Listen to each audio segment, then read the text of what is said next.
Assalamualaikum warahmatullahi wabarakatuh dan selamat sejahtera tuan dan puan. Apa khabar semua? Very good morning. Hari ini tuan dan puan, saya nak share dengan tuan dan puan tentang sakit sendi tuan dan puan. Boleh baik sendiri ke? So tuan dan puan, penting sangat tuan dan puan topik hari ini. Kerana apa tuan dan puan? Saya nak share dulu pengalaman saya. Pengalaman saya. Kenapa saya cakap topik ni penting tuan puan Okay, dengar dulu pengalaman saya tuan puan. Masa saya umur lebih kurang belasan tahun lah, masa saya sekolah tuan puan saya main bola tuan puan saya main bola dan kebetulan tuan puan saya mengalami kecederaan dalam permainan bola sepak tu lah. Okey, itu kecederaan yang saya alami semasa bermain bola sepak tau. Okey, maksudnya masa tu saya challenge bola heading. So saya jatuh dekat saya punya pergelangan tuan puan. Jadi tuan puan nak cakap apa tuan puan? Masa tu umur 16 tahun kan. Jadi kita tak adalah ilmu sains sukan ni. Memang kita atlet tapi kita bukanlah tahu pasal apa-apa pun. So cikgu saya pergilah hantar urut, saya pun pergilah urut yang mana saya memang tak suka sangat dengan urut kan. Sebab saya memang tak tahan sakit. Tapi di akhirnya tuan puan nak cerita apa tuan puan? Sampai sekarang benda ni dah belasan tahun tau. Sampai sekarang saya punya pergelangan ni jadi tak kuat tuan puan. Kalau tuan puan dah tengok kan, kalau saya buat bending macam sini rasa ketat lagi tuan puan. Benda ni nak cakap apa tuan puan kalau you tak buat sesuatu sekarang tuan puan, dia akan memberi kesan dalam jangka masa yang panjang lah. Okey, tu yang pertama, Yang kedua tuan puan, saya bagi satu contoh tuan puan. Diri saya juga tuan puan. Masa ketika remaja juga tuan puan, saya pernah bukan nak kata aksiden motor, saya jatuh motor. Di mana nak cakap apa masa saya jatuh motor tu, kaki saya retak tuan puan. Saya tak boleh jalan tuan puan. Tapi nak cerita ni yang sebelum kejadian daripada kemalangan tu, saya ni kalau main bola tuan puan, orang panggil saya tanker, macam kereta tank. Saya memang kaki langgau orang. So selepas dari kemalangan tu tuan puan, dan masa saya cakap kan, masa tu saya tak ada ilmu dan tak ada apa. So kita tak buat apa-apa, kita beranggapan dia baik sendiri tuan puan. Dan di akhirnya tuan puan, bila saya dah baik daripada kaki saya dah retak tu dah baik, bila saya main bola tuan puan, saya berlaku satu kemerosotan, orang kata prestasi. So performance saya down tuan puan, which is kalau saya jumpa bola tu 50-50, saya tak pergi. So kalau saya saya pergi tapi saya tak masuk macam mana dulu. Sebab saya agak takut. So ni semua ni tuan puan, pengalaman-pengalaman yang saya alami ni memberikan saya satu persoalan. Kenapa aku jadi macam ni Dan bila saya belajar tuan puan, rupa-rupanya jawapannya ada. Nanti saya akan ada kongsikan nanti. Okay, so Assalamualaikum semua. Hai Nazlan, hai Alin, Waalaikumsalam, Rafiq. Ni nak sebut macam mana Zinji Hai Ain, apa khabar semua? So mana yang join saya pada hari ni, saya nak ceritakan dengan anda, sakit sendi ni boleh sembuh sendiri ke? Tadi saya dah ceritakan tentang kisah hidup saya. Okay, mungkin tuan dan puan boleh dapat gambaran lah. Okay, so tuan dan puan, jangan lupa like dan share banyak-banyak video ni kepada orang lain. Like lah supaya kita beri manfaat juga kepada orang lain. So tuan puan, saya suka bawa perkara ni macam ni tuan puan. Kalau you pergi doktor, doktor memang kerja dia akan buat pembedahan, lepas tu bagi ubat. Okay, bukan saya cakap tak bagus, itu memang part dia lah, sebab dia belajar dekat part tu tuan puan. Sebab kami sains sukan bersama dengan doktor, kami belajar lebih kurang sama dulu tuan puan. Kita belajar pasal fisiologi, kita belajar pasal anatomi. Cuma kita orang ni belajar ekstra daripada doktor adalah pasal biomekanik, pergerakan manusia. Doktor pula dia belajar lain lagi, yang mana kita tak berapa belajar sangat. Kami tak belajar, dia belajar tentang patologi. Maknanya macam mana penyakit ni berlaku dan sebagainya tuan puan. So tuan-puan, bila kita belajar asasnya sama tapi kita separate kan sebab bidang kita berbeza. Tuan dan puan kena faham, dalam sains sukan is all about performance, enhancing performance. Enhancing performance ni apa tuan puan? Enhancing performance ni bermaksud kita nak meningkatkan prestasi seseorang tu daripada dia tak ada apa-apa jadi dia semakin kuat. Dan kalau dia pergi ke high performance tuan puan, dia akan menjadi lebih kuat atau lebih laju daripada manusia biasa. Dia tak akan jadi macam kita yang biasa ni.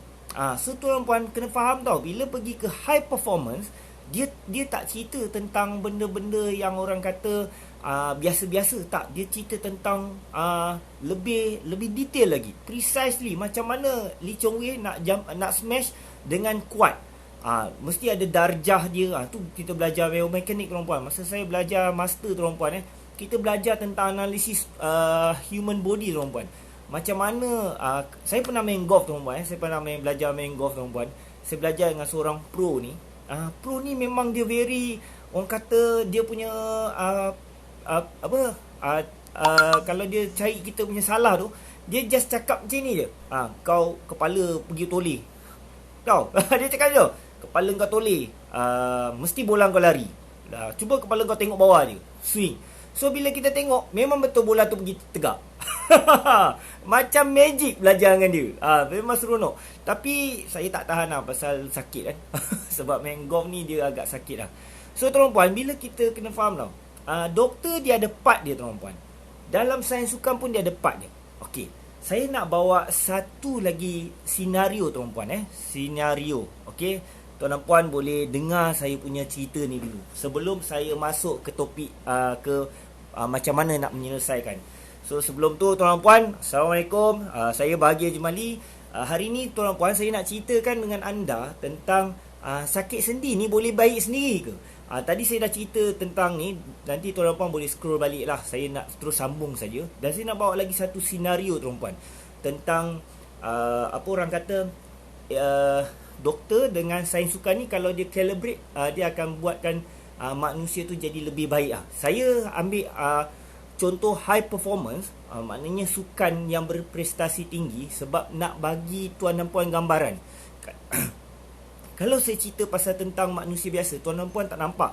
Tapi tuan dan puan akan nampak kalau kita cerita tentang figura-figura contoh macam Cristiano Ronaldo, Messi, Neymar. Ni saya nak cerita tentang diorang ni, macam mana diorang boleh pulih daripada kecederaan.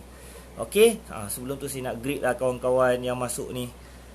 Hai Azizul. Hai ni, Waalaikumsalam. Munawar, Waalaikumsalam. Ani, apa khabar? Zinjer. Okey. Nama mesti rasa tak selesa. Okey, Ani Rohani. Okey, tak apa. Nanti saya cerita. Oi, Bos Faiz ada. Okey. Okey, tuan puan. Saya nak bawa tuan dan puan ke World Cup pada 2014 kalau tak silap saya. World Cup. Pada ketika itu, saya tak ingat 2000 apa, tapi 2014. Dan saya ingat lagi masa tu bulan puasa dekat nak raya. Dan pada ketika itu adalah pertandingan semifinal di antara Brazil melawan Colombia tuan puan. Tuan dan puan, kalau tuan dan puan kenal Neymar pemain Barcelona yang sekarang ni kan. Masa tu kejadian ni melibatkan dia tuan puan. Apa berlaku pada ketika itu? Neymar ni dia memang seorang, orang kata, drama queen lah. Drama queen Dia kalau kena jentik pun dia boleh terguling-guling macam apa orang kata, macam nak mati lah. Kan? Jadi apa yang berlaku pada ketika itu, dia kena tackle, dia kena hentakkan daripada belakang tuan-tuan. Dia kena hentakkan daripada belakang. Tapi orang biasalah cakap, alah Neymar ni berlakon je. Tapi pada ketika itu dia baring tak bangun-bangun tuan-tuan. So orang dia jadi pelik. Dia ni betul ke tak betul? Betul ke tak betul lah. Ni cerita macam orang kata main tipu-tipu tu kan.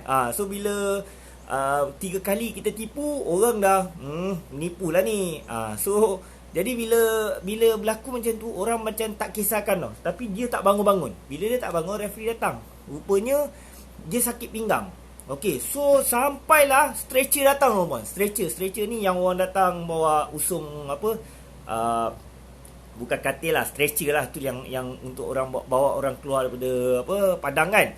Tuan dan puan, nak jadi cerita, saya memang kalau atlet international ni injured, saya akan follow rapat-rapat cerita tentang diorang. Saya ingat lagi, kalau tak silap saya, masa tu bulan 6 tuan dan puan. Bulan 6, dia masa tu puasa dekat nak raya tau. Jadi saya tak tengok lah bola tu, tapi saya dengar cerita Neymar injured. Dan sehingga dia dimasukkan ke hospital tuan dan puan. Yang the best part is, dia punya cerita tu memang drama betul lah. Doktor sampai je, doktor dah cakap kalau Neymar lambat, Neymar akan orang kata lumpuh sebahagian, separuh badan.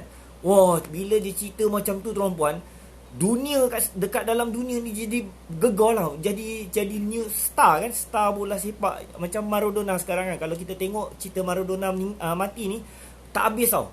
Orang tribute balik cerita kehilangan dia, orang angkat dia balik. So pada ketika itu, Neymar ni dia jadi fenomena cerita dekat dalam dunia. Dia tak boleh main bola lah, apalah, itulah, inilah. So, yang lagi, apa orang kata, lagi membangkitkan, Messi datang melawat dia. Messi kan dia punya teammate kan dekat Barcelona. Semua orang datang melawat dia, bagi semangat dan sebagainya. Okey, itu dah cerita dah habis. World Cup dah habis, tuan-tuan. So, semua orang dah lupakan cerita Neymar. Saya tak. Saya follow lagi cerita Neymar. Tapi cuma tak adalah cerita tu dia bangkit kan. Saya cuma nak tahu berapa lama tuan dan puan dia boleh bangkit. Tuan dan puan, cubalah kita share sama-sama tuan dan puan. Boleh tak tuan dan puan, agak-agak Neymar kan daripada bulan 6 tu dia recover berapa lama dia boleh main bola balik. Jom kita tulis sambil-sambil saya baca apa mesej. Yang Ani Rohani ni, yang ini nanti awak boleh PM saya lah. Kita boleh tengok macam mana. Sebab saya nak cerita dalam ni tak sempat puan. Hai Lemah Banis. Hai Aidam. Hai Muaz, apa khabar Cikgu Muaz? Hai Cikgu Munir.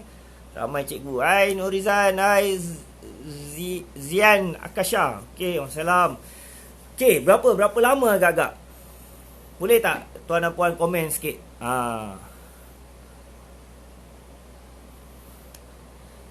Agak-agak berapa lama Neymar ambil masa untuk dia recover sampai ke dia boleh main balik bola sepak? 3 bulan. Ali Naslina kata 3 bulan Ada lagi.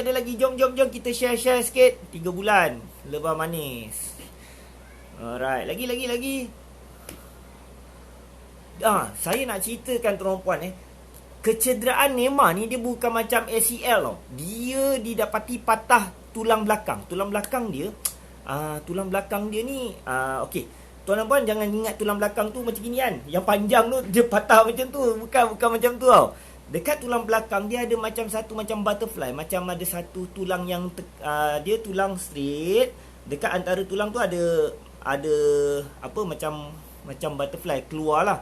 So yang patah tu hanya ini je. Dia bukan patah dia macam serpih.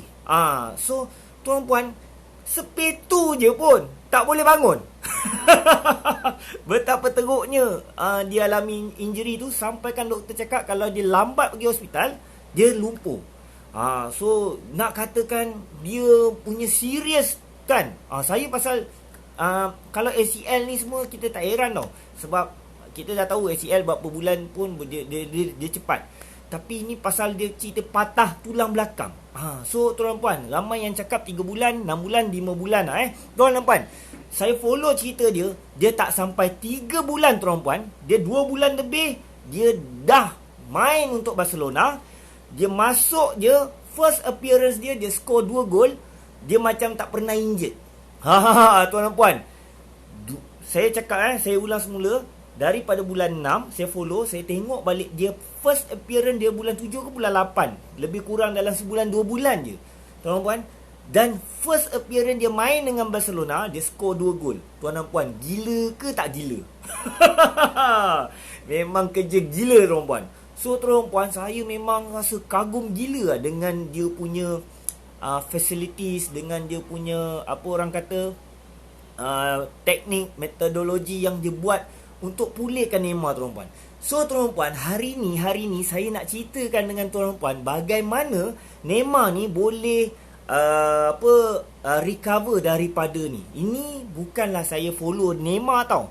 Ini adalah daripada pemahaman saya sendiri. Okey, tentang bagaimana kita nak membantu mereka yang mengalami masalah kecederaan. Pasal tuan puan, background saya adalah sains sukan dan juga saya juga belajar tentang exercise terapi tuan puan.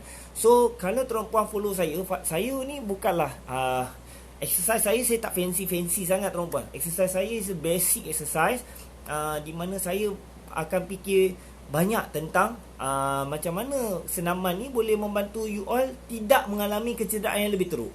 Macam itulah tuan puan Okey tuan puan.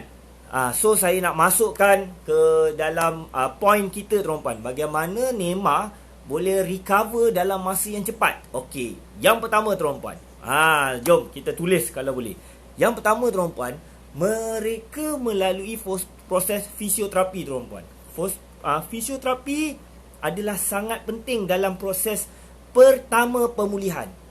Tuan puan, contoh tuan puan macam ni, bila kita dah injured, kita dah apa orang kata injured atau kita melakukan pembedahan dan sebagainya tuan puan, macam contohnya lah perempuan yang caesar kan, operation kan, masa bersalin, mereka juga perlu melakukan senaman tuan puan. Dia tidak ada istilah dia baik sendiri tuan puan. Saya dah ramai jumpa orang dan isteri saya sendiri tuan puan ada 4 kali caesar dekat perut dia tuan puan. Dan setiap kali caesar tu memang saya akan encourage dia untuk buat senaman tuan puan. Alhamdulillah getting better tuan puan. So tuan puan, apa yang saya cakap tuan puan, fasa pertama adalah kerja fisioterapi tuan puan, iaitu kita nak increase range of motion. Maksudnya kalaulah kata kita ni tak boleh nak bengkok habis kan, tak boleh lurus habis, fisioterapi memang pakar bab ni tuan puan. Mereka memang diajar untuk bagaimana membantu pesakit-pesakit untuk increase dia punya range of motion. Ini peringkat pertama tuan puan. Dan peringkat pertama ni dia tak ambil masa panjang sangat tuan puan.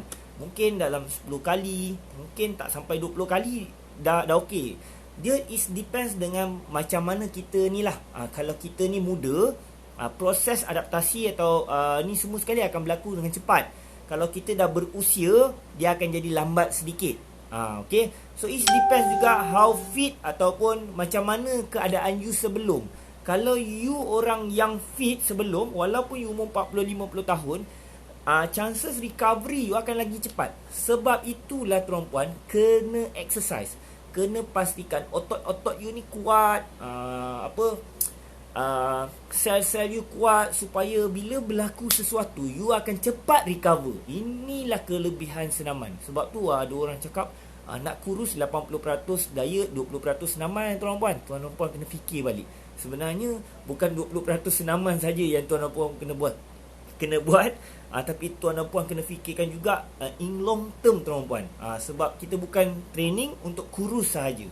Okey So first ni dia punya tujuan dia tuan puan adalah untuk increase range of motion. Ini kerja fisioterapi. Tapi nak cakap apa tuan puan, dekat Malaysia ni bila dah pergi fisioterapi dia dah habis dah. Dia tak ada continuity. Sebab itulah tuan dan puan, ramai yang injured, dia tak fully recover. Even dia dah pergi fisio pun. Bukan saya cakap fisio tak berkesan, tapi dia tidak ada kesinambungan tuan puan. Ini yang saya lakukan tuan puan. Bila dah masuk fasa yang pertama, kita dah pergi fisio. Fisio dah bagikan kita kelegaan, okey, ataupun kita dah increase range of motion. Tuan dan puan kena ingat, tuan dan puan ni macam komputer. Okey, komputer you kena restore balik, kena install balik. Sebab benda ni dia dah delete kan, you kena install balik. Contohnya macam tu lah nak bagi tahu. You kena restore atau install balik you punya strength. Siapa punya kerja pula? Strength ni bukan doktor punya kerja, bukan fisioterapi punya kerja. So dia kena hand over dekat orang yang lain. Dia lebih kepada spesifik kepada macam personal trainer atau siapa-siapa yang ada knowledge tentang exercise untuk strengthening tuan puan. So tuan puan, sampai satu tahap tuan puan, bila dah pergi ke fisio, dah lega, dah bebas, dah boleh gerak dan sebagainya, tuan dan puan jangan lupa, tuan dan puan sebenarnya hilang strength. Saya relate balik cerita saya yang awal first tadi Kan saya cerita saya accident dulu kan. Okey, kaki saya retak. So tuan puan, saya ni pemain bola. Okey, peha saya ni besar lah juga. Bukanlah besar sangat, tapi besar lah kan. Asal kita main bola kan. Dan saya sangat aktif masa sekolah. Jadi tuan puan, apa yang berlaku bila saya retak tuan puan, saya kena simen tuan puan. Bila saya di simen sebulan je. Bila saya potong balik simen tu, saya tengok kaki saya kecut tuan puan. Saya nak nangis saya. Kaki kita yang besar ni kecut. Ya Allah, saya macam, ya Allah, kenapa kaki aku jadi macam ni? Masa tu kita tak ada ilmu kan. So saya rasa macam, ya Allah, apa dah jadi dengan kaki aku. Cuma masa tu tuan puan, saya tak ada ilmu ni tuan puan. So tuan puan, saya share ilmu ni dengan tuan puan. Tolong share kat orang lain supaya mereka pun faham tentang proses bagaimana kita nak pulihkan daripada kecederaan otot tuan puan. Okey, so sambung balik. Bila saya dah kecut tu kan, maknanya saya punya otot dah kecut, strength saya pun hilang tuan puan. Walaupun saya dah boleh berjalan, walaupun saya dah boleh duduk tahiyat macam biasa, tapi strength saya hilang. So sepatutnya tuan puan, selalunya bila fasa kedua adalah orang yang pandai untuk strength and conditioning. Maknanya dia akan bantu develop otot dekat bahagian yang sakit. Bukan lagi kalau kata sakit pinggang, kita buat exercise kat pinggang tuan puan. Bukan. Dia dah cerita tentang kaki, dia dah cerita tentang back kita, kita dah cerita tentang abs kita. Sebab muscle semua interconnected tuan puan. Interconnected ni maksudnya macam mana? Contoh macam ni Saya nak tunjuk tuan puan, saya rasa macam tak nampak kot. Okey, tak nampak lah. Kejap. Saya gini. Tuan dan puan tahu buat hamstring stretch tak? Hamstring stretch. Saya tunjuk macam ni. Saya tunjuk macam ni okey. So gini tuan puan. Saya nak tunjukkan tuan puan. Ni dah lalu kita luruskan kaki. Kaki kita ni tak naik tau. Okey. Alright, boleh faham kita punya kaki tak naik So kita just luruskan kaki saja Ni apa saya nak buat ni? Saya nak tunjukkan tuan dan puan, inilah dia panggil muscle interconnected. Maksudnya otot kita ni dia connected, dia bersambung antara satu sama lain. Kalau tuan dan belajar, sebab tu kita belajar sains sukan, kita bukan belajar anatomi bodoh-bodoh tau. Saya tak tahu lah kalau orang belajar setakat bicep, tricep tu semua tak. Kita belajar origin and insertion. Mana otot tu melekat, mana otot tu disambungkan. Dia punya articulation, movement. Macam mana otot ni pergerakan dia. Kita tengok dia punya line of pull. Kadang-kadang rotation, otot macam ni, otot lain bergerak. Kalau side bending, otot lain bergerak. Kalau bending depan, otot lain bergerak. So kita belajar dia very detail tuan-tuan. Ni saya belajar bukan dalam sains sukan. Saya belajar detail ni lebih dalam exercise terapi. Sebab tu kalau orang mengadu sakit dan sebagainya, saya suruh dia buat pergerakan untuk saya tahu otot mana yang terlibat. Okey, so saya nak cerita dekat dalam ni Okey, jadi tuan-puan, saya nak tunjukkan dengan tuan-puan muscle connected tau, connected antara satu sama lain. So maknanya kaki saya tak angkat tau. Dan kita turunkan kaki ke depan dalam keadaan lurus. So kalau macam ini, tuan dan puan akan rasa kat mana? Dekat belakang peha tuan-puan kat belakang peha. Okey, saya tengok satu pergerakan yang berbeza dia bila saya angkat kaki ni naik ke atas. Nampak kaki ni naik ke atas Dan bila saya terus turun ke bawah, saya akan mula rasa daripada belakang betis ni sampai kat belakang peha. Betul kan? So tuan-puan, inilah kita panggil dia muscle interconnected tau. Dia connected antara satu sama lain. Bila sendi ni berubah saja, dia akan engage otot lain. Dan kalau buat macam tadi tu, kaki naik ke atas, kepala ni tundukkan ke bawah tuan-puan, dia akan tarik daripada kaki sampai dekat belakang kepala ni. Sebab itulah tuan-puan, dalam sains sukan kita belajar dia very detail tuan-puan. Okey. So, apa saya nak cakap dengan tuan-puan, kita dah tak boleh katakan tuan dan puan sakit lutut. Dah tak boleh dah buat dekat area lutut je tuan-puan. You kena kuatkan juga you punya calf. Pasal calf ni otot, kalau saya ada gambar rajah, mungkin tuan-puan akan lebih senang faham. Daripada calf pergi sampai ke atas. okey, sampai ke belakang tulang peha. So dia berkait tuan-puan. Jadi tuan-puan, kita dah tak boleh buat dekat local pain tu, dekat tempat tu saja. Kita kena buat global pain, maknanya keseluruhannya. Daripada kaki, ujung kaki, belakang peha, punggung, perut, back. So sebab kita nak kuatkan, tuan-puan, saya nak share tuan-puan ada beberapa klien saya yang mengadu dia sakit tapak kaki. Okey, bila saya buat simple exercise dekat dia, tiba-tiba tapak kaki dia sakit hilang. Sebab tuan-puan, macam saya cakap kalau you faham tentang exercise tuan-puan, dia bukannya you sakit kat kaki, you buat kat tapak kaki. Tak. Sampai satu tahap kan, you kena pergi dia advance sikit. Okey, faham So, apa saya nak sampaikan, untuk step yang kedua adalah strength and conditioning tuan-puan. Alright, okey. So tuan-puan, yang baru masuk ni tuan-puan, jadi semangat pula nak bercerita Tengok ramai pula 30 orang. Okey. Assalamualaikum Cikgu Su, apa khabar? Ani Rohani, apa khabar? Wafi, apa khabar? Fatimah Zara, silakan share. Jaiza, hai. Ali Nasrina. Ya, betul. Zinji. Okey, jom ramai-ramai share. Su, apa khabar? Right. So nanti share dalam grup FB dalam string. Okey, insyaAllah. Okey tuan-puan, itu stage yang kedua tuan-puan. Bila dah kita kuatkan otot kita tuan-puan, kita bila ini dipanggil basic foundation dalam exercise tuan-puan. Dalam exercise. Sebab tu saya pelik tuan-puan. Kadang-kadang ramai sangat buat exercise. Yalah, saya bila duduk dalam industri ni, bila saya bermain dengan social media, saya kadang-kadang saya jadi takut tuan-puan. Saya takut sangat bila orang tanya saya, cik nak buat ni, nak kecilkan lengan macam mana, nak kecilkan perut macam mana, nak kecilkan. Dia tak ada istilah macam tu tuan-puan untuk kecilkan lengan dan sebagainya. Sebab you akan mengundang kecederaan kalau you tak fit. You umpama macam ni lah tuan-puan, umpama macam ni. You nak buat rumah kan. Okey, sepatutnya perkara penting sekali adalah you build tiang rumah semua tapi tak, you ni glojo. You nak cepat siap, you buat bumbung, you buat ni semua tak ada tiang.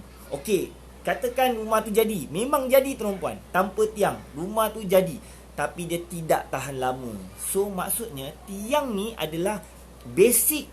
Okey, tiang ni kalau dalam exercise kita nak cerita tentang 5 komponen fitness, 5 fitness komponen yang kalau you all tahu, iaitu kita nak build up kita punya jantung, okey, daya tahan jantung, kekuatan otot, daya tahan otot, flexibility dan juga body komposisi tubuh badan kita. So tuan-puan, benda ni kita kena ambil capna. Memang kita kena buat dahulu, barulah tuan-puan nak buat exercise yang lebih advance. Kadang-kadang saya pelik bila itulah kadang-kadang you terus datang dengan skipping padahal you ada sakit lutut, kan, ada sakit back pain. Bukan saya cakap tak bagus, bagus, tapi bukan di tahap you patut buat. Right, itu yang pertama so strength and conditioning yang kedua. Bila kita dah kuat ni, kita dah basic, kita dah kuat tuan-puan, kita masuk yang ketiga tuan-puan. Yang ketiga dia panggil functional.